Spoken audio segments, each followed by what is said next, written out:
বন্ধুরা, আজকের ভিডিওতে আমরা দেখব কিভাবে একটি মেয়ে পানিতে ভেসে যাওয়া সত্ত্বেও নিজের জীবন বাঁচালো। একটা মেয়ে পানিতে পড়ে ও ভেসে যায় কারণ তার হাত বাঁধা ছিল।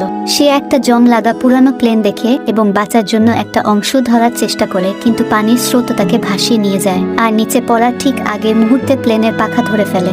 নিচের দিকে তাকিয়ে ভয় পায়, কিন্তু অনেক সাহসের সাথে যুদ্ধ করে এবং প্লেনের পাখার উপরে উঠে আসে। কিন্তু পাখাটা অনেক পুরনো হওয়ায় ভাঙা শুরু করে এবং মেয়েটা অনেক কষ্টে প্লেনের ভিতরে পৌঁছায়। ক্লান্ত ও মৃত্যুর ভয় মেয়েটার মধ্যে, কিন্তু তারপরও সাহসের সাথে একটা ধারালো লোহার দিয়ে হাতের রশি কেটে ফেলে। কিন্তু এমন সময় প্লেনটা পড়ে যেতে থাকে এবং মেয়েটি প্লেনের ককপিটে ধাক্কা খায়।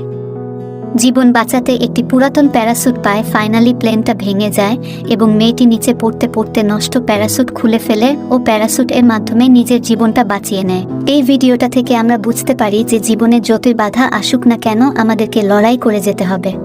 ভিডিওটা ভালো লাগলে লাইক, কমেন্ট এবং